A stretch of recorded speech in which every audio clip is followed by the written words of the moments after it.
it's a new month. February's upon us. Second month of 2023. Shortest month. Generally, I always make an ambitious TBR and then regret it for the shortest month that involves an end of term, a week off of school, and then the start of a new term. Let's jump right in though.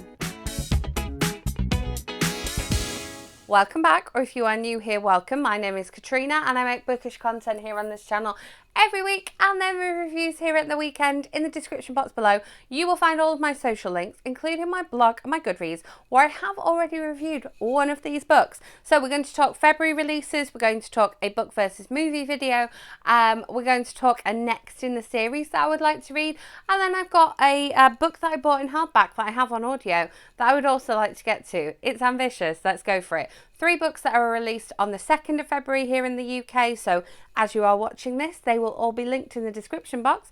We have All My Love by Miranda Dickinson. I have already read this one, but I had to put it on my February TBR because it slipped under the radar for my January TBR. This one is Miranda Dickinson at her best. This is a love story, and as you can see on the front cover, post-its are involved. A love story that starts with a meet cute that involves post-its. What more do you need to know? With it being a Miranda Dickinson novel, it also has some music at the heart of it and some wise elders to help our young lovers along the way as well. So 2nd of February, All My Love, Miranda Dickinson, highly, highly recommend. Then another 2nd of February release, which I am part way through because I am filming this one on the 1st of February, so I have started this one. This one is The Only Suspect by Louise Candlish. Louise Candlish of Our House fame, Louise Candlish of all the amazing thrillers recently fame. This one is just intriguing me so far. I'm not far enough in for it to be like, oh, I can't put this down yet. But yes, very excited about this one. I knew nothing about it before picking it up, but I love this cover, don't you? No one else could have done it. Could they? It's all a bit intriguing. Love a Louise Candlish thriller. Can't wait to crack on with this one. Again, 2nd of February, just about to drop it on the floor. Will be linked in the description box. And also, on the 2nd of February, I have a pre-ordered audiobook. Of course, I have pre-ordered Someone Else's Shoes by Jojo Moyes. Now, this is the UK cover here. And, swipe. No, we're not. My iPad is not being my friend today. This is the US cover. Now, I know what you're thinking. Katrina, you like pink. You'll prefer the US cover. I'm just like, I'm enjoying the simplicity of the UK cover. I like how they both have the London skyline on the bottom here. But yeah, not so much with the US cover. Is it even the London skyline? How weird. It is the London skyline. It's just got different aspects on it. That's so funny. The Shard features heavily on the US one. The Shard and the Gherkin and the BT Tower. Well, I'm sure it's not called the BT Tower anymore. And then the Shard and the BT Tower aren't even on this one, but the Millennium Wheel, or the London Eye, is. There you go, I'm showing my age now by calling it the Millennium Wheel. 2nd of February, tagline says 2 women, 2 lives, 1 day that changes everything. I've got the audiobook pre-ordered. Tagline, first time I've read that. Jojo Moyes, author for me. So I'm excited to jump in with the audiobook once it hits my phone. Then 3 books released on the 16th of February. We have a debut, The Garnet Girls by Georgina Moore. I don't know anything about this, but I love her on Twitter. And so I'm just excited to read this one. I can't decide whether I'm going to pre-order a physical copy or an e-copy though. So let me know what you would think. Really don't know an awful lot about it, but it's on my February TBR because it gets released in February and I'm excited to read it. So that's all you're getting for that one. And then we have another UK versus US cover. So this time I have a different preference. Also on the 16th of February, we have Afterglow by Phil Stamper, which follows on from The Golden Boys, which was released this time last year, which I listened to on audio from Phil Stamper, literally same week and everything, publication date wise. So this is the UK cover. This is the US cover. How much are we loving the mortarboards that they've done on the US cover? Love that cover. If you've seen my February TBR blog post, you will have seen that I used this cover on there. So this is YA, and it's the second in a series, so that's exciting. And then also on the 16th of February, we have, if I can find it here, a buddy read that I'm going to be doing. Going to buddy read this one next week with the lovely Hayley. Secrets, Second Chances and New Beginnings. You'll recognise this one from my January TBR. Yes, it is The Daughter-in-Law by Fanny Blake. I heard Fanny Blake talk about this one at a Simon & Schuster event, and it sounds stunning. So Hayley and I are both excited to read it. So we said, well, since we both have a NetGalley copy, why don't we buddy read it? So we're going to be doing that next week. Look for a review of this one on the blog very soon. Then I mentioned a book versus movie reading. I have just downloaded the audiobook of Women Talking by Miriam. Now I think it's Toes, but it might be Tows.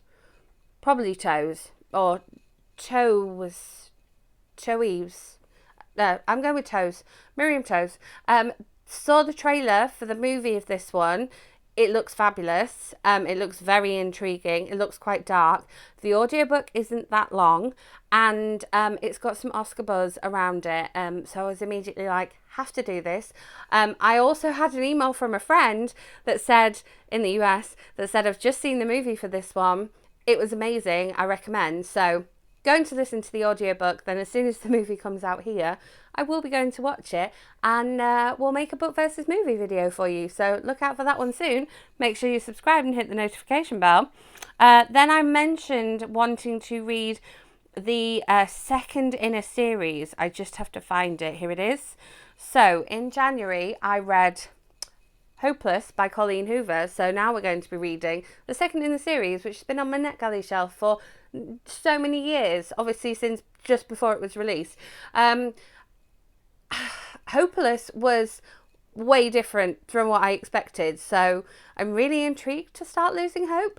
I really was like not enjoying Hopeless to begin with, so I was really worried that I wouldn't enjoy carrying on with the series, but now having finished Hopeless, I'm excited to carry on with the series, and I do have the audiobook for this one locked and ready to go. Locked, loaded and ready to go.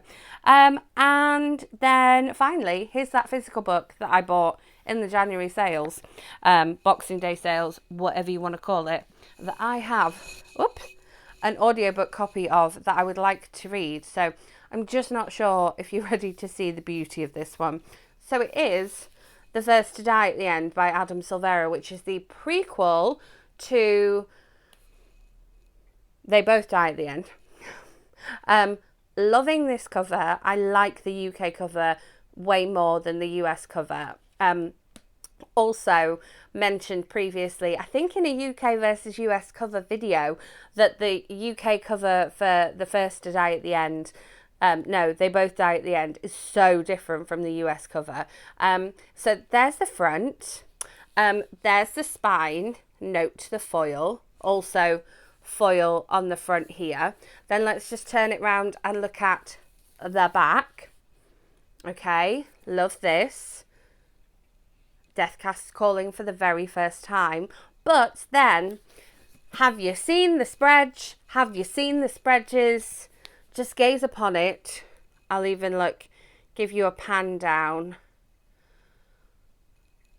Oh, it is the most beautiful book. Here's some end pages for you. We're just going on a full tour of the book now. Book haul coming at some point. But the naked book, not impressive. It's got foil on the spine. Aside from that, it's just orange. So this one is gorgeous. This is Orion and Valentino. One of them will be the first to die at the end. Let's see if the end page is basically the same. Yeah, pretty much the same. I'm seeing a darker bit in the middle here. Oh, there we go. Part 3. It's in parts as well. So this book is stunning, and I really want to read it. And obviously, publication day was last year, and it just completely passed me by. So I'm very excited to read it. But it said, you see, it's also available to listen to as an audiobook, as if I need any additional encouragement to read an audiobook. I don't know. Trying to find out how many pages it is. but I think there's a little snippet of something else, perhaps. Yes, there's a little snippet even, of History All You Left Me. History's All You Left Me at the end. But the number of pages, oh my goodness, 550, so it is a long one. But I do have the audio, again, locked and ready to go. So there you have it, some February releases, and a book versus movie, a buddy read in there, next in the series, and just an audiobook that I really want to get to. Will I be able to do it? The fact that I've read one of these and have already started one of these, and I'm very excited about a pre-order of an audiobook of another of these, I'm thinking yes. But you'll have to make sure you're subscribed and hit that notification bell to come back at the end of February and see how it went, because who knows what could happen between now and then. My week off of school, I have plans to the gills, so we'll just see. We will just see. Let me know what you're reading in February. Let me know if you prefer the UK or the US cover of both of those books. I just had to share both of them because in my searches for reading them, they both came up. And as always, if you enjoyed this video, give it a thumbs up. Make sure you subscribe, hit that notification bell so you don't miss out on my next bookish video or my movie review at the weekend. That book versus movie will be coming your way as soon as I can finish the book and watch the film. So I will see you then. Thanks for watching.